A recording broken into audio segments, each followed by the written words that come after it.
Imagine for a moment that your dream of owning your own business is about to come true. All you have left to do is close on your small business loan. You show up to your closing with all your required paperwork. You hand it over to the loan officer, who begins going through and checking items off of his list. Then he stops. He looks at your insurance policy, and he looks at you, and he delivers the bad news that he is not going to be able to provide the financing for your business because your policy does not have coverage for acts of terrorism. Your heart drops as you begin to feel your dream of owning your own business slip through your fingers. And this may seem dramatic, but this is actually a very real scenario that business owners can face if they don't have the required coverage. Hello, my name is Christina Sills, and I'm a licensed insurance professional that specializes in insurance needs of small business owners. And I'm here today to talk to you about a very important and often overlooked coverage: terrorism coverage.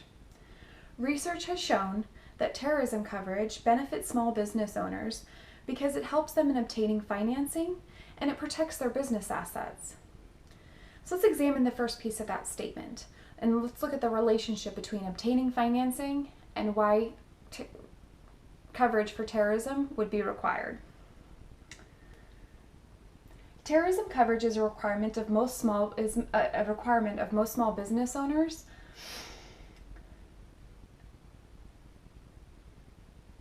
Terrorism coverage is a requirement of most financial institutions.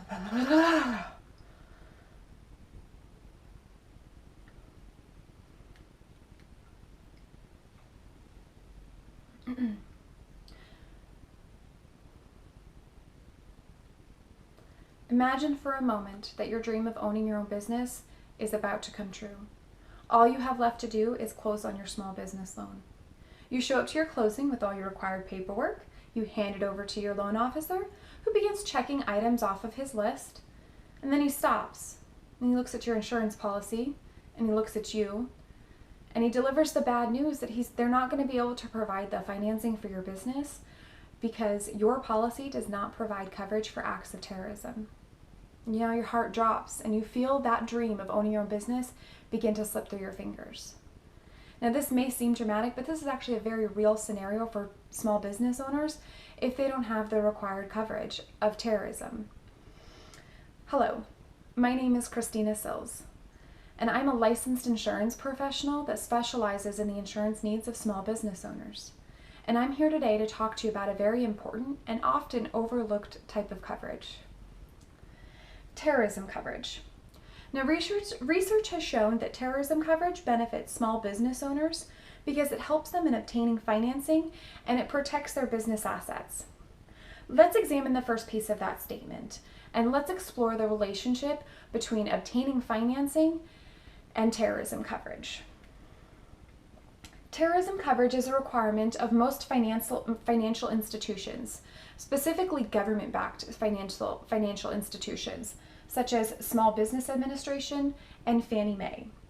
An article entitled "An Empirical Analysis of the Economic Impact of Federal Terrorism Reinsurance" that was published in the Journal of Monetary Economics in March 2004, written by J.R. Brown and his co-authors, noted that after 9/11 occurred, President Bush attributed billions of dollars of canceled or postponed construction projects, downgraded financial ratings for mortgage-backed securities, and other severe economic consequences to the inability of businesses to secure insurance against terrorism risk.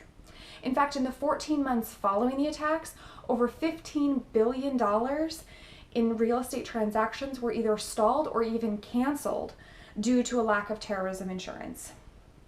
Let's look at another example of this requirement. In this graph, we see the results of a survey by Mortgage Bankers Association that was referenced in a 2005 article published in Regulation, and it was called "Terrorism Insurance 2005" by Howard Kunther, Erwin Mikhail-Kurjan, which concluded that of $656 billion in commercial and multifamily loans issued, 95% of those loans required proof of terrorism coverage. Now, these requirements are really no different than other catastrophic losses, such as wind, earthquake, flood, things like that. However, the big difference between those catastrophic losses. And terrorism loss is that terrorism is not location specific. You're not only going to be required to have coverage because you're in an area that's prone to terrorist attacks. We don't know when another attack is going to occur, and we don't know who's going to be the target of that attack. It could be anyone, and we don't yet possess tools sophisticated enough to predict those attacks. Bottom line is, investors want to make sure that their investment in your business is going to be secure. So at this point, you probably understand why you're going to be required to have coverage, but let's examine the financial instability benefits that coverage can provide. To do that, first we're going to look at losses from 9/11. In the November 2006 paper entitled Transition in Terrorism Insurance, the debate over TRIA, Ann Lane Ferrara and Daniel Garcia Schwartz showed insured losses to be just over $30 billion. Now again, those are just losses that were paid out by an insurance company. When all the numbers were added up and all was said and done, there was actually over $90 billion in damages and losses.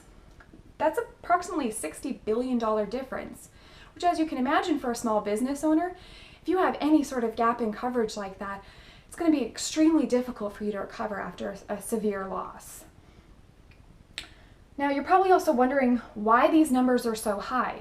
Well, business owners are exposed to a lot more areas of loss, and so thus the loss totals are going to be a lot higher. So let's take a look at some of those exposure areas. The first one is going to be property, both real property, so a building that you own and either lease out or occupy, and then your personal property, the items that you use every day to make your business run. Next, you have business income. Now, this is a loss where you are losing revenue because your business has sustained, an attack or a fire or something like that, and you're not able to operate. Business income coverage is going to provide you with the ability to pay your bills and pay your employees and get your business back up and running. And finally, you have workers' compensation coverage. Now, if your employee is injured on the job, even if you had nothing to do with the reason that they were injured, you're still going to be required to help them get back up and running. And as a responsible business owner, you're of course going to want to get your employee back up to work and get all their medical bills paid for them if they were in fact injured on the job. With so many different types of financial exposures, it's easy to see why one act of terror could cripple or potentially ruin a small business to the point that they're not going to be able to recover. Now, as my time with you today comes to an end, I'd like to leave you with a few key points to remember. The first being, terrorism coverage is a requirement for most small business owners to obtain financing. And again, that's regardless of your geographical location. Even if you think you're nowhere near a target, it doesn't mean you're not going to be required to have coverage. And finally, and probably most importantly, terrorism coverage provides financial security to your business. It will aid your business in recovery efforts, and it will ensure that your business is secure and that your employees are protected. So next time you sit down with your insurance agent and you're discussing what coverages you would like to have for your business, think about all the work and sacrifices that you've made to make your dream become a reality. Could you rebuild all of that on your own? Or imagine yourself sitting at that bank waiting for your loan to close, and you find out that your financing isn't approved. Could you handle feeling your dream slip through your fingers like that? Now, these are not scenarios that any business owner ever wants to find themselves in. So I have confidence that each of you will choose to protect your business and make sure that your insurance policy provides coverage for acts of terrorism. Thank you all for your time today.